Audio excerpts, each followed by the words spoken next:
여러분, 한 주간 평안하셨는지요? 발지구 성인성서연구 달콤한 시편 읽기반을 담당하는 이재경 목사입니다. 오늘은 2021년 1학기를 마무리하는 시간입니다. 지난 3월 달에 처음 시편 공부를 시작하면서 영상을 촬영하며 시작했는데 어느덧 16번의 시간이 되어서 한 학기를 마무리하게 된 것 같습니다.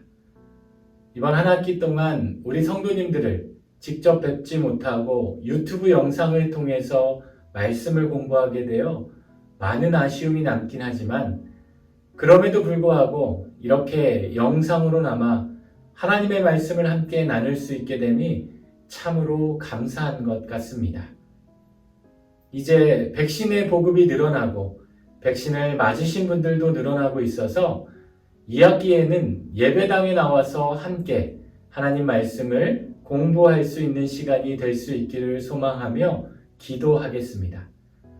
아무쪼록 이번 학기 많은 제안들 가운데서도 유튜브 영상을 통해 하나님의 말씀을 함께 공부해 주시고 참여해 주신 우리 소망교회 팔지구 성도님들께 영상을 통해 감사하다라는 말씀을 전해드리며 오늘 마지막 시간을 통해서도 하나님께서 저와 여러분에게 크신 은혜를 더해 주실 줄 믿습니다.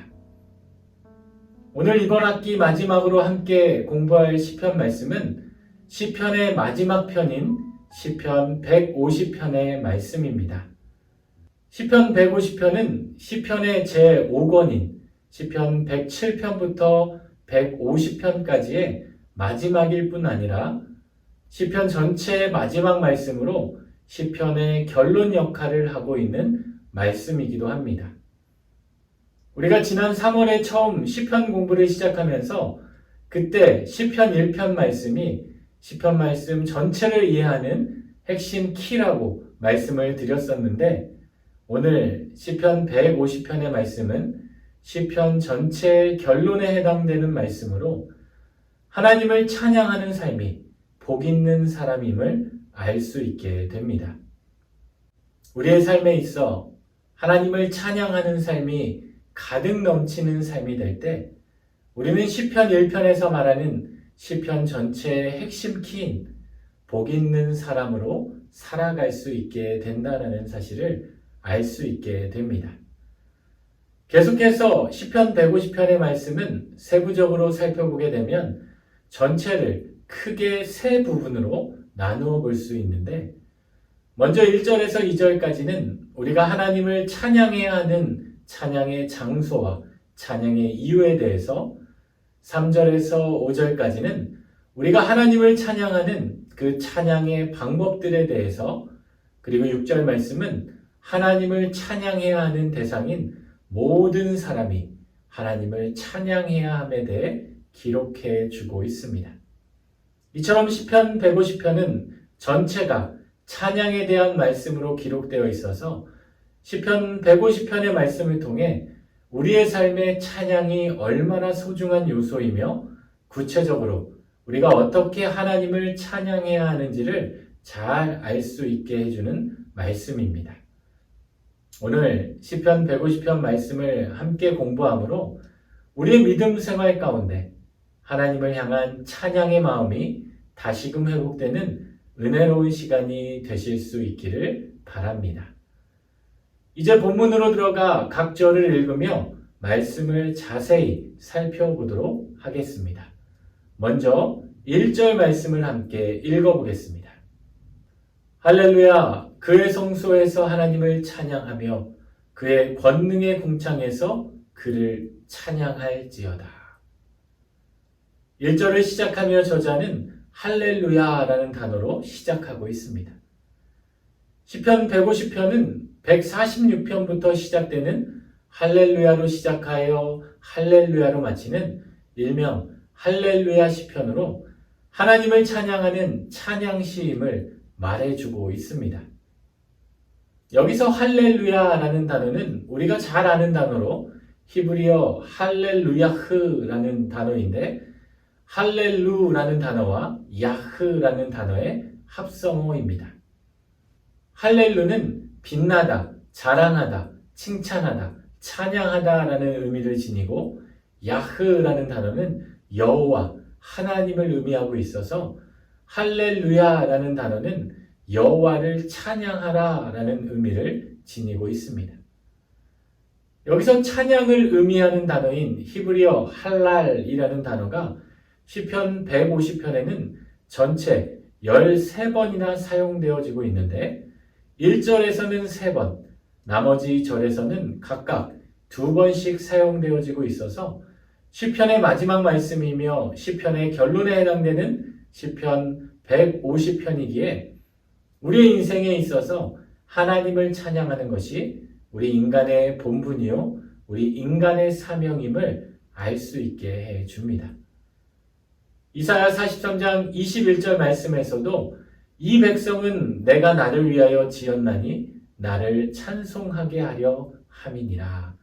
하나님께서 이사야에게 주셨던 이 말씀처럼 우리의 삶에 있어서 하나님을 찬양하는 것이 우리가 마땅히 해야 할 일임을 기억하고 우리의 삶 가운데 하나님을 향한 찬양이 끊임없이 울려 퍼지는 찬양의 삶을 살아가는 저와 여러분이 되실 수 있기를 바랍니다. 계속해서 1절에서 우리가 하나님을 찬양하는 그 찬양의 장소에 대해 말씀해 주고 있는데 성소에서 그의 권능의 궁창에서 그를 찬양할지어다. 여기에서 성소는 하나님의 능력과 하나님의 은혜가 행사되는 곳을 가리키는데 특별히 하나님의 성전이 있던 예루살렘 성전을 가리킨다라고 말할 수 있습니다. 또한 궁창은 하나님의 영광과 하나님의 능력의 실체가 드러나는 곳으로 하나님의 임재를 나타내 보이는 예루살렘 성전뿐만 아니라 하나님이 계시는 모든 장소를 의미해 준다라고 말할 수 있습니다. 따라서 1절에서 성소에서 하나님을 찬양하고 권능의 궁창에서 그를 찬양하라 라는 말씀은 성전에서뿐만 아니라 하나님의 통치가 임하는 하늘 아래, 즉 우리가 살아가고 있는 모든 장소에서도 여호와 하나님을 찬양하라 라는 말씀입니다. 시편 150편을 공부하는 이번 한 주간도 우리의 모든 삶의 자리에서 하나님을 찬양하는 한 주간이 되실 수 있기를 소망합니다. 이어서 2절 말씀을 함께 읽어보겠습니다. 그의 능하신 행동을 찬양하며 그의 지극히 위대하심을 따라 찬양할지어다. 2절 말씀은 우리가 하나님을 찬양해야 하는 구체적인 이유를 언급해주고 있는데 하나는 주님의 능하신 행동 때문이고 또 하나는 지극히 위대하심 때문입니다. 먼저 그의 능하신 행동이란 천지를 창조하심은 물론 이스라엘 백성들을 애굽에서 출애굽시켜 주시고 또 그들을 가나안을 정복해 하여 주시고 또 여러 대적에게서 건져 주시고 전쟁에서도 이기게 하시고 이후에 바벨론의 포로에서도 귀환하게 해주신 그 하나님의 놀라운 구속의 사건들을 통해 하나님께서 보여주신 여러 가지 큰 권능들을 통틀어 지칭하는 표현이라 말할 수 있습니다. 그리고 지극히 위대하심이란 하나님께서 창조하신 이 자연의 놀라운 신비를 바라보고 또 하나님께서 우리의 삶에 나타내신 많은 일들이 우리의 생각이 미치지 못할 만큼 풍성하고 또 헤아릴 수 없을 만큼 크고 높고 깊기에 우리는 하나님을 찬양할 수밖에 없다라고 말할 수 있게 됩니다. 우리가 종종 부르는 찬송가 79장 주 하나님 지으신 모든 세계, 이 찬양의 가사를 보면 하나님이 지으신 모든 세계를 우리의 마음에 그려보게 될 때 주님의 높고 위대하심을 우리는 찬양하지 않을 수 없게 됨을 고백하는 것처럼 주님의 능하신 행동과 주님의 지극히 위대하심을 경험한 사람이라면 누구나 다 하나님을 찬양할 수밖에 없으며 또 하나님을 찬양해야 함을 말씀해 주고 있습니다. 오늘 시편 150편의 말씀을 묵상하면서 이렇게 짧은 시편의 말씀 속에서도 찬양하라 라는 말씀이 13번이나 기록되어 있는데 삶 가운데 하나님의 능하심과 지극히 위대하심을 매 순간 경험하고 있으면서도 하나님을 향한 찬양이 저의 삶 가운데 많이 부족함을 깨닫게 됩니다. 여러분은 어떠하신가요? 삶 가운데 하나님을 매 순간 찬양하고 계신가요?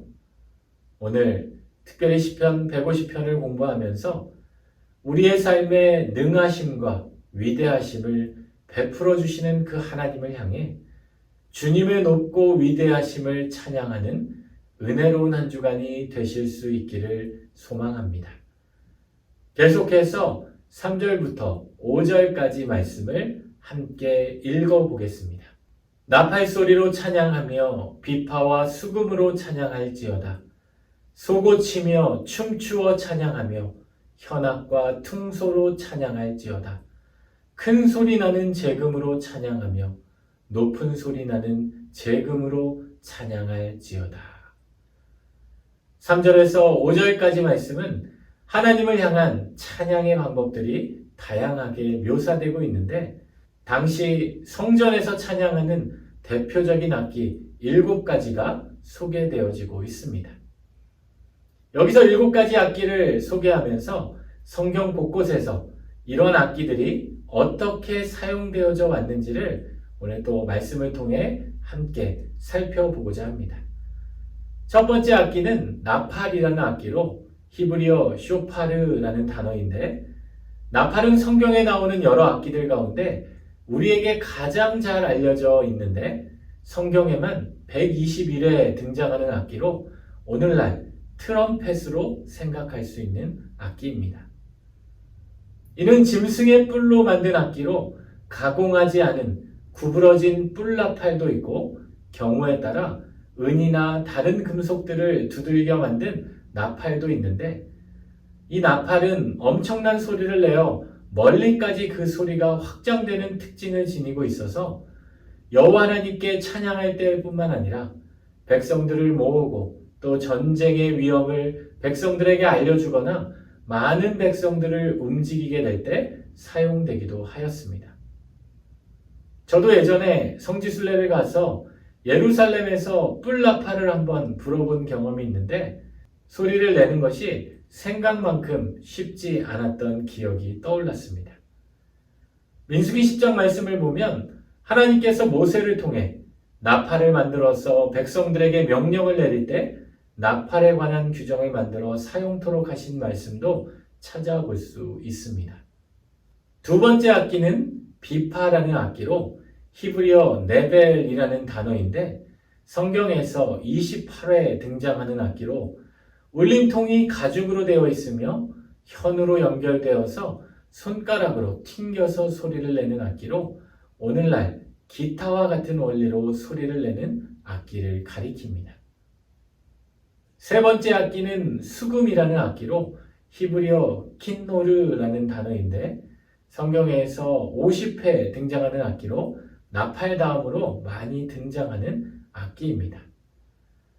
수금은 사냥꾼이 활을 가지고 다니면서 활에 줄을 튕겨서 소리를 낸 데서 유래된 현악기 중에 하나로 역사가 가장 긴 악기 중에 하나입니다.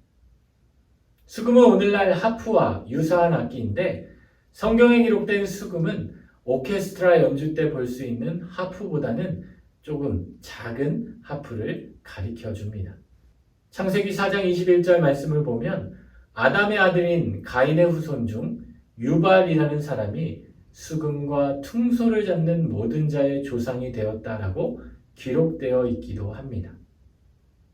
특별히 성경 곳곳에 등장하는 비파와 수금은 많은 경우에 함께 등장하게 되는데 그 이유는 주로 두 악기가 합주되어졌기 때문이었습니다. 역대상 15장 말씀을 보게 되면 다윗이 왕이 되고 하나님의 언약궤를 다윗성으로 옮겨올 준비를 하면서 레위 사람들에게 형제들을 노래하는 자들로 세워 비파와 수금과 여러 다른 악기들을 울려서 즐거운 소리를 내도록 명령하기도 했습니다. 네 번째 악기는 소고라는 악기로 히브리어 토프라는 단어인데 손에 들 수 있는 작은 북처럼 생긴 타악기로 오늘날 탬버린과 유사한 악기라고 할 수 있습니다. 특별히 소고는 감사 축제를 드릴 때나 또 전쟁에서 승리한 후 하나님께 찬양을 드릴 때 사용된 악기로 단순히 소고만 연주하기보다는 한 손에 소고를 들고 또 함께 춤을 추며 박자를 맞출 때 주로 사용되는 악기였습니다. 출애굽기 15장 말씀을 보면 이스라엘 백성들이 애굽의 노예에서 벗어나 하나님의 크신 은혜를 입고 또 홍해바다를 건너 출애굽을 하게 되었는데 그때 이 백성들이 자신들을 인도하신 하나님께 감사하며 그들을 대표하여 모세와 그의 누이 미리암이 하나님께 찬양을 올려드렸는데 그때 미리암이 하나님께 감사의 찬양을 올려드리며 손에 소고를 잡고 그녀와 함께 많은 여인들도 소고를 잡고 춤을 추는 장면이 기록되어 있습니다. 다섯 번째 악기는 현악이라는 악기로 히브리어 민님이라는 단어인데 이것은 악기의 이름이 아니라 현악기의 복수형으로 앞에서 언급한 현악기인 비파와 수금 외에도 삼현금, 양금 등 다양한 현악기들이 성경 말씀 가운데 등장하고 있습니다. 사무엘하 6장 말씀을 보면 다윗이 수금과 비파와 소고와 함께 또 다른 현악기의 일종인 양금으로도 찬양하는 모습을 찾아볼 수 있게 되고 비록 찬양의 장면은 아니지만 다니엘 3장 말씀을 보면 양금과 함께 삼현금이라는 또 다른 현악기도 등장하고 있음을 알 수 있게 됩니다. 또한 열왕기하 3장 말씀을 보면 엘리사가 여호사밧 왕을 향해 검은 고 타는 자를 부르는 장면이 등장하고 요한계시록의 말씀에서도 검은 고가 여러 차례 등장하고 있음을 알 수 있게 됩니다. 여섯 번째 악기는 퉁소라는 악기로 히브리어 우가브라는 단어인데 이는 공기를 진동시켜 소리를 내는 관악기를 가리키는데 주로 격한 슬픔이나 억누를 수 없는 기쁨을 표현할 때 사용하는 악기로 오늘날 피리와 유사한 악기라고 생각할 수 있습니다. 창세기 4장에서 앞에서 언급한 가인의 후예인 유발이라는 사람이 수금과 퉁소를 잡는 모든 자의 조상이 되었다라고 기록되어 있기도 합니다. 마지막 일곱 번째 악기는 제금이라는 악기로 히브리어 칠르젤레라는 단어인데 두 개의 금속판으로 구성된 대표적인 타악기로 오늘날 징이나 심벌주와 유사한 악기로 생각할 수 있습니다. 여기서 제금은 큰 소리 나게 서로 마주쳐서 소리를 내는 방법과 또 서로를 비비면서 소리를 내는 방법으로 나누어서 연주하곤 했습니다. 이상과 같이 시편 150편에 나오는 7가지 다양한 악기들을 살펴보았는데 이러한 다양한 악기들이 찬양으로 연주되어지면서 이 악기를 연주하는 이들도 하나님을 향해 소리를 지르기도 하고 또 춤을 추기도 하면서 한 마음으로 하나님의 이름을 마음껏 높이며 찬양의 축제를 열고 있는 모습을 떠올려 보게 됩니다. 코로나로 인해 우리 예배 가운데 여전히 가장 제한되는 부분이 찬양이기에 오늘 말씀을 통해 우리가 그동안 하나님을 향해 불렀던 그 찬양의 시간들이 얼마나 귀한 시간이며 하나님께서 우리 입술을 통해 하나님을 찬양할 수 있게 하심이 우리에게 얼마나 큰 은혜임을 다시금 깨닫게 됩니다. 하루속히 이 코로나의 두려움과 제한에서 벗어나서 우리가 모일 때마다 마스크도 벗고 우리가 할 수 있는 모든 정성을 기울여서 하나님을 향해 큰 소리로 또 간절한 마음으로 뜨겁게 찬양할 수 있는 그러한 시간이 하루속히 찾아오기를 소망해 봅니다. 그날이 올 때까지 여러분이 계신 각자의 자리에서도 하나님을 향한 찬양이 끊어지지 않는 찬양의 제사로 하나님께 나아갈 수 있기를 소망합니다. 또 한 가지 오늘 본문에 기록된 다양한 악기들로 하나님을 찬양하는 모습을 보며 이러한 다양한 악기들이 하나님께서 저와 여러분 각자에게 맡겨주신 다양한 달란트와도 같다라고 생각해 보게 됩니다. 각자가 서로 다른 달란트를 가지고 살아가지만 하나님께서 우리에게 주신 달란트를 가지고 우리가 삶 가운데 최선을 다해 노력하고 살아가게 될 때, 그리고 그 달란트로 하나님의 영광을 나타내고 하나님을 찬양하게 될 때, 그러한 우리의 삶 자체가 하나님을 높이는 찬양이 될 것이라고 생각하게 됩니다. 오늘 우리의 삶 가운데 하나님께서 주신 귀한 달란트로 하나님의 영광을 드높이는 인생으로 살아가시기를 바랍니다. 이제 마지막으로 6절 말씀을 함께 읽어보겠습니다. 호흡이 있는 자마다 여호와를 찬양할지어다. 할렐루야.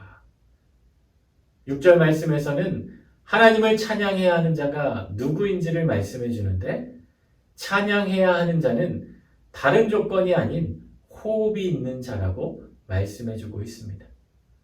호흡이 있는 자란 숨을 쉬는 모든 생명체를 가리키는 말로 이 땅에 있는 모든 피조물들이 하나님을 찬양해야 한다라는 말씀입니다. 지금까지 기록된 시편 150편의 말씀을 보면서 우리가 하나님을 찬양할 때 하나님을 향해 반드시 가져야 하는 찬양의 몇 가지 원칙이 있음을 깨닫게 됩니다. 첫째로 찬양은 우리의 모든 사람이 드려야 합니다.